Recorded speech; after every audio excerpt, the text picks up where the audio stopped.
سیدنا عائشہ صدیقہ رضی اللہ تعالی عنہا سے روایت ہے کہ حضور سراپا نور صلی اللہ تعالی علیہ وآلہ وسلم نے فرمایا، میرے پاس جبریل علیہ السلام آئے اور کہا یہ شعبان کی 15ویں رات ہے، اس میں اللہ تعالی جہنم سے اتنوں کو آزاد فرماتا ہے جتنے بنی کلب کی بکریوں کے بال ہیں، مگر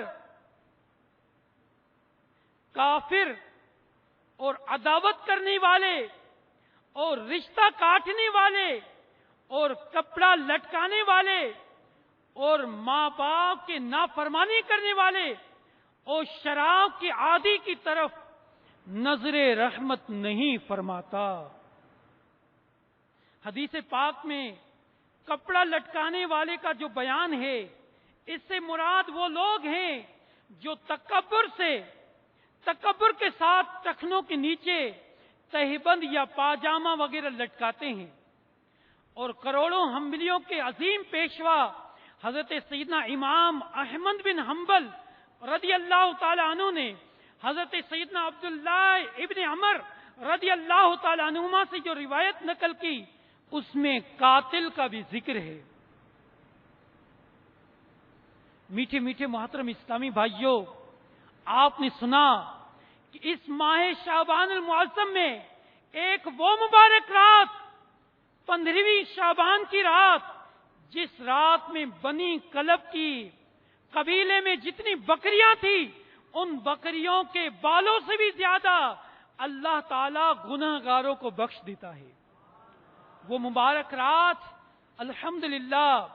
اب آنے ہی والی ہے، ماہ شعبان میں وہ مبارک رات ملنے والی ہے، لیکن غور طلب یہ بات ہے کہ اس مبارک رات اللہ تبارک و تعالی گناہگاروں کو بخش دیتا ہے، لیکن کچھ ایسے بد نصیب بھی ہیں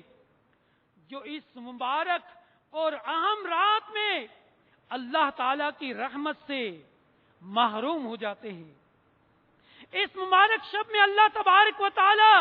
بنی کلب کی بکریوں کے بالوں سے بھی زیادہ لوگوں کو جہنم سے آزاد فرماتا ہے۔ کتابوں میں لکھا ہے کہ قبیلہ بنی کلب یہ قبائل عرب میں سب سے زیادہ بکریاں پالتا تھا۔ اب آپ اندازہ لگائیے کہ ایک بکری کے جسم پر کتنے بال ہوں گے، کوئی کاؤنٹ نہیں کر سکتا۔ اس بنی کلب کے قبیلے میں، تمام عرب کے قبیلوں میں وہ قبیلہ اس قبیلے میں تمام زیادہ بکریاں تھیں، اور اس قبیلے میں جتنی بکریاں ہیں ان بکریوں کے بالوں سے زیادہ اللہ تعالی گناہگاروں کو بخش دیتا ہے۔